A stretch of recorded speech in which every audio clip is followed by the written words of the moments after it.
Año de 1987.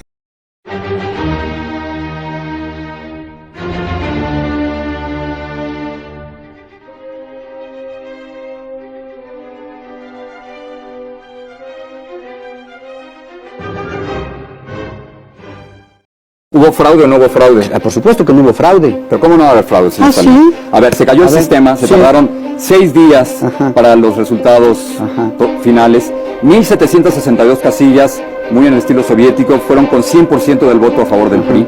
La mitad de las 54.000 casillas no fueron contadas por la oposición, hice mi tarea, como verá. Se destruyeron en el 92 los votos en el Congreso priista, dominado obviamente por usted. No hubo fraude en el 88. El reinado de Miguel de la Madrid va llegando a su conclusión. Va terminando su reinado y va a entrar un nuevo presidente. En esta ocasión se postuló al presidente Carlos Salinas de Gortari. ¿Por qué ganó? ¿Será justo lo que hizo?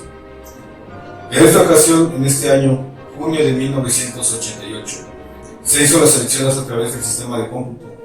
El conteo iba a favor del FND. Iba ganando el candidato de ese partido. Desafortunadamente hubo una falla en el sistema, hubo una caída. Y después de la recuperación del sistema de cómputo, se anuncia la victoria de Carlos Salinas de Gortari, cuando era uno de los presidentes que menos votos tenía. Todo esto fue legal, realmente fue muy correcto la manera de ganar de Gortari. El pueblo enfurecido pedía a gritos que se volviera a hacer, pero las boletas fueron.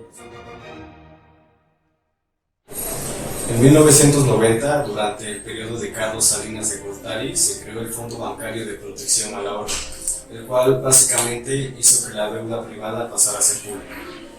El fondo surgió como respuesta a las posibles crisis financieras que ya se habían estado presentando y el supuesto de que éstas pusieran en peligro la liquidez de los bancos. Así, en caso de emergencia, el fondo se utilizaría para comprar las deudas de los bancos y otorgarles capital.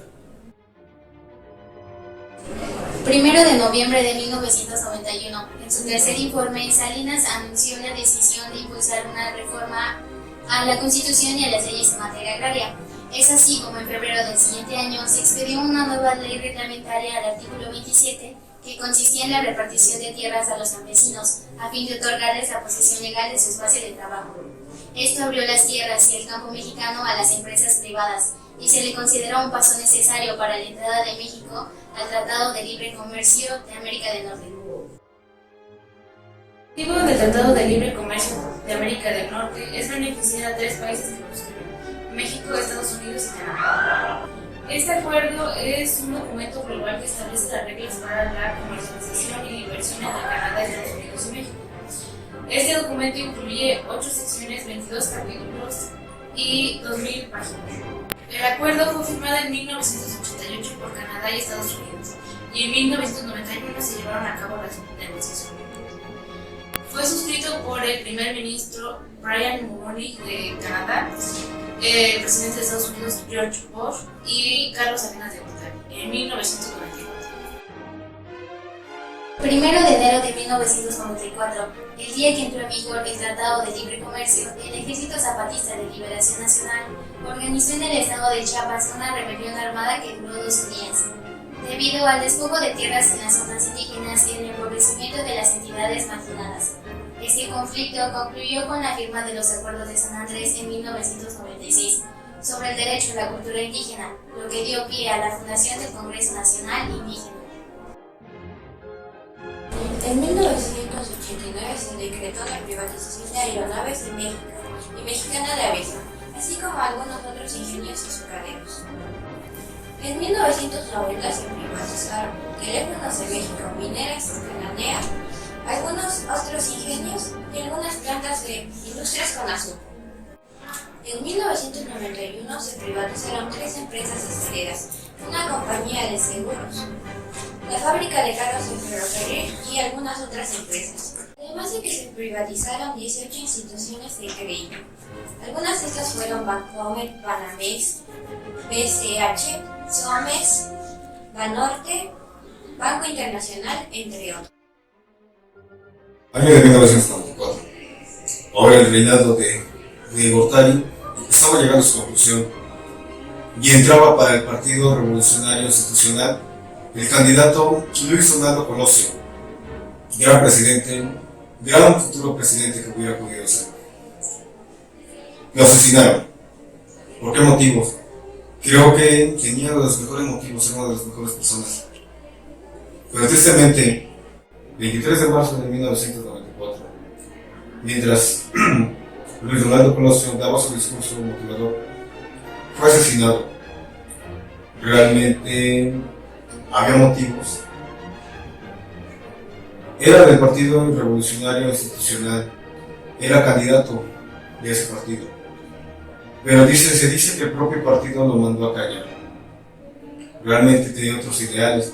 Luis Donaldo tenía otros propósitos. Era cuando aprovechó la candidatura del PRI en ese momento para celebrar su 65 aniversario y hizo su campaña. Pero al finalizar, él tenía otras propuestas. Tenía pensado en salirse del PRI, salirse de ese partido, porque al ver que no le beneficiaba, entonces trató de armar otro, pero fue muy demasiado tarde para él, porque le dieron la llegada de su fin. Así es como va concluyendo el reinado de Carlos Salinas de Gortari, con un asesinato, con alguien con buenos ideales que realmente podría incitar a México, pero a ellos no les convendría, ni el Partido Revolucionario Institucional, ni otros partidos políticos.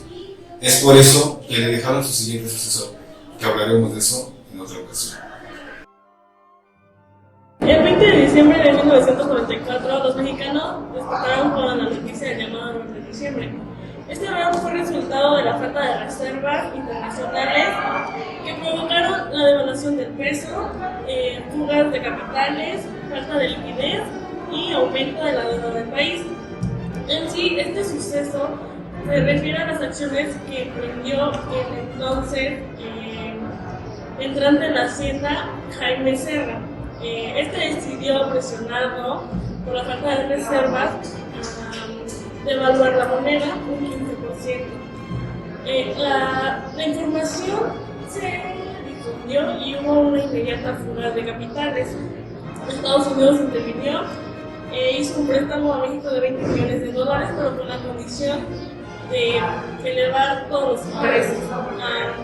La devaluación del peso y pues la subida de tasas de intereses dejaron a miles de empresas y familias en bancarrota.